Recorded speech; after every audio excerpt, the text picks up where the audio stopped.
अस्सलाम वालेकुम दोस्तों, 25 जुलाई सन 2000 शाम के करीब 4 बजे एयर फ्रांस की फ़्लाइट 4590 तैयार होती है टेक ऑफ के लिए।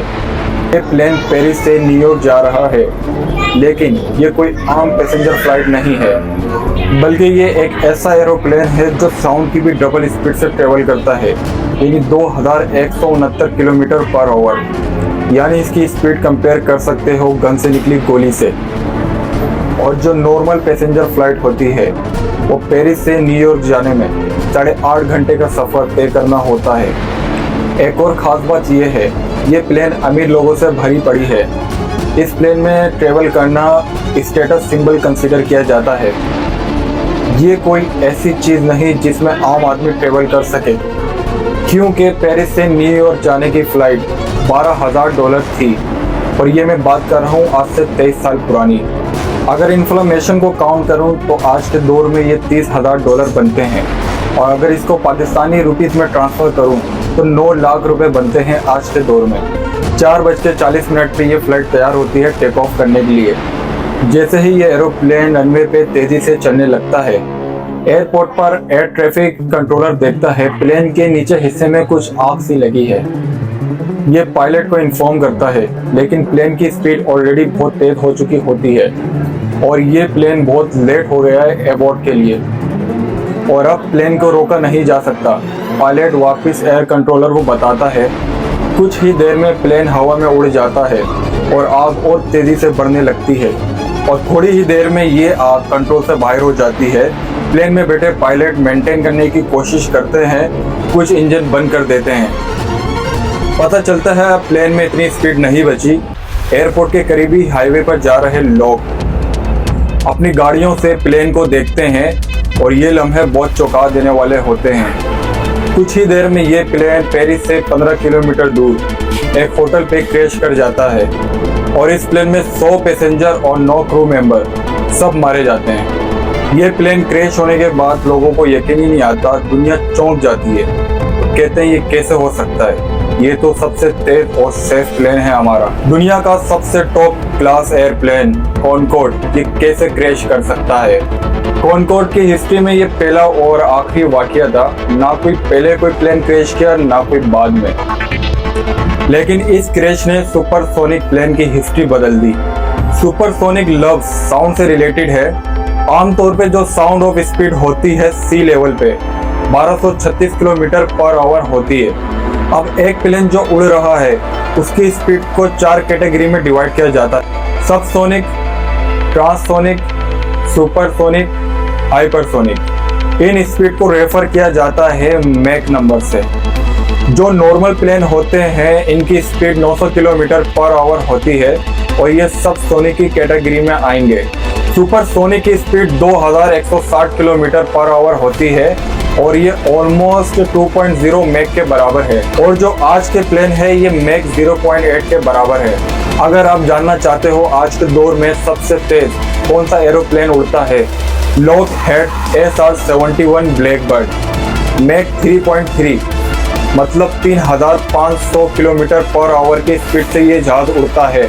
जो इसका अगला मॉडल है उसकी डेवलपमेंट चल रही है, 2025 तक वो तैयार हो जाएगा। SR-72 हाइपरसोनिक फाइटर, इसकी स्पीड होगी मैक 6.0 से भी ज़्यादा, मतलब 7400 किलोमीटर पर आवर, और ये सुपरसोनिक से भी ऊपर कैटेगरी में आ जाएगा, मतलब हाइपरसोनिक। सुपरसोनिक की एक और बात, जब ये हवा में उड़ता है एक सोनिक बूम जनरेट होती है।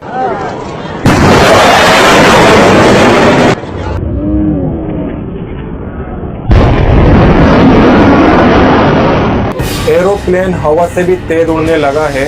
जब साउंड एक दूसरे के ऊपर लैप करती है, इससे सोनिक बूम क्रिएट होती है। ऐसे आवाज आती है जैसे कोई ब्लास्ट हुआ हो।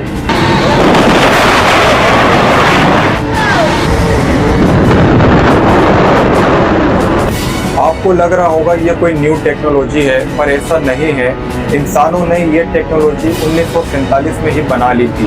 14 अक्टूबर 1947 मेजर चार्ल्स यागर ये पहले पायलट थे जिन्होंने पहली बार कॉनकॉर्ड फ्लाइट उड़ाया सुपरसोनिक स्पीड पर। इसके कुछ ही सालों बाद बिजनेसमैन को भी इंटरेस्ट हुआ, ये सिर्फ मिलिट्री प्लेन ही क्यों, ये सुपरसोनिक पैसेंजर फ्लाइट क्यों नहीं। फिर इस पे सोचा क्यों ना हम इस स्पीड पे चलने वाले पैसेंजर फ्लाइट बनाएं। फिर तकरीबन 10 साल तक इस पर काम किया गया, पर उस दौरान 1960 में कोल्ड वॉर चल रही थी। इनका इंटरेस्ट था चांद पर जाने में। फ्रांस और ब्रिटेन ने मिलकर multi billion dollar deal sign की, रिसर्च की और 29 नवंबर 1962 ये एग्रीमेंट दोनों ने दुनिया के सामने रखा। ये दोनों कंट्री मिलकर सुपरसोनिक प्लेन बनाएंगे पैसेंजर के लिए। मार्च 1969 में पहली फ्लाइट टेस्ट की जाती है पैसेंजर के लिए और ये सक्सेसफुल होती है और कुछ ही सालों में कॉनकॉर्ड दुनिया की पहली सुपरसोनिक फ्लाइट बन गई। अब मिलिट्री के अलावा सिविलियन भी ट्रेवल कर सकते हैं सुपरसोनिक एयरप्लेन में। इस प्लेन की टैगलाइन थी अराइव्ड बिफोर लीव और ये प्लेन यूरोप से अमेरिका आधे टाइम में पहुंचा सकती थी। आज के दिन तक ये पहला एरोप्लेन था कमर्शियली उड़ने वाला। 90% जो एरोप्लेन बनते हैं वो ये दो कंपनियां बनाती हैं, बोइंग, एयरबस। इस प्लेन का इंटीरियर पहले इतना लग्जरी नहीं था, टाइम के साथ साथ लग्जरी बनाते गए और यहाँ शैंपेन और वाइन भी सर्व होने लगी। इस प्लेन में ट्रेवल करना स्टेटस सिंबल बन गया लोगों के लिए। 1990 में दुनिया भर के जितने भी सुपरस्टार, सेलिब्रिटी या पॉलिटिशियन थे, सब ने एक एक फ्लाइट लाजमी ली। अपने पूरे कैरियर के दौरान सबसे सेफ माना जाता था कॉनकॉर्ड फ्लाइट। 25 साल से भी ज्यादा हो गया था पर एक भी प्लेन क्रैश नहीं हुआ था। लेकिन ये सब बदल गया 25 जुलाई सन 2000 जब ये प्लेन क्रैश होता है। पेरिस के करीब लोग मारे जाते हैं। प्लेन की हादसे की वजह पता चली, छोटा सा मेटल का टुकड़ा रनवे पर पड़ा था जो टायर पर लगा पर टायर पंचर नहीं हुआ, लेकिन इसके टुकड़े प्लेन के नीचे हिस्से में लगे जिससे पेट्रोल टैंकी लीक हो गई और आग सी लग गई। फिर जैसे ही प्लेन हवा में उड़ा तो आग काबू से बाहर हो गई जिससे प्लेन क्रैश हो गया। लोगों को यकीन नहीं आ रहा था ये प्लेन कैसे क्रैश हो सकता है। लोग इस प्लेन को टाइटैनिक से कंपेयर करते थे, कभी ना क्रैश होने वाला प्लेन। इस क्रैश के बाद प्लेन की रेपुटेशन बहुत गिर गई। एयर फ्रांस और ब्रिटेन ने यह फैसला लिया टेम्पोरेरी रिटायर कर देते हैं सभी कॉनकॉर्ड प्लेन को जब तक प्लेन क्रैश की इन्वेस्टिगेशन कंप्लीट नहीं होती। कुछ टाइम बाद नवंबर 2001 को दोबारा री इंट्रोड्यूस करते हैं, लेकिन उनका बिजनेस दोबारा रिकवर नहीं कर पाता। दोबारा ये प्लेन सक्सेस नहीं हो सका। पहली रीजन, क्रैश के बाद ये प्लेन की रेपुटेशन काफी खराब हुई। दूसरी रीजन, नवंबर 2001 को जब ये प्लेन री इंट्रोड्यूस करवाया गया उससे एक महीने पहले वर्ल्ड ट्रेड सेंटर पे हमला हुआ। लोग ऑलरेडी बहुत डरे हुए थे। इस प्लेन की और भी खामियां थी, जैसे कि इसकी सोनिक बूम बहुत नॉइज करती थी। जो जमीन पे लोग होते थे वो ऑलरेडी बहुत परेशान थे इसकी नॉइज से। और इस प्लेन का फ्यूल कंजप्शन भी आम प्लेन से 4 गुना ज्यादा था। कॉनकॉर्ड का फ्यूल कंजप्शन 20,500 kg आवर था, जबकि आम प्लेन 5,400 kg आवर होता है। लोगों का भरोसा उठ गया था इस प्लेन से और इसकी टिकट भी बहुत महंगी पड़ती थी। ये फ्लाइट खाली जाने लगी। फिर सन 2003 में एयर फ्रांस और ब्रिटिश एयरलाइन ये डिसाइड करती है हम ये फ्लाइट बंद कर देते हैं। 24 अक्टूबर सन 2003 को ये आखिरी कॉनकॉर्ड कमर्शियल फ्लाइट उड़ी। आज के दिन 23 साल बाद भी कोई कॉनकॉर्ड फ्लाइट एग्जिस्ट ही नहीं करती। आजकल टेक्नोलॉजी हर फील्ड में बहुत आगे बढ़ गई है। ये एक ऐसी जगह है जहाँ टेक्नोलॉजी रिवर्स हुई। हर कोई चाहता है जल्दी पहुँचना, पर बात यह है अब कॉनकॉर्ड एग्जिस्ट ही नहीं करता। लेकिन खुशी की बात यह है आप इस एरोप्लेन को साल 2029 में दोबारा देखोगे।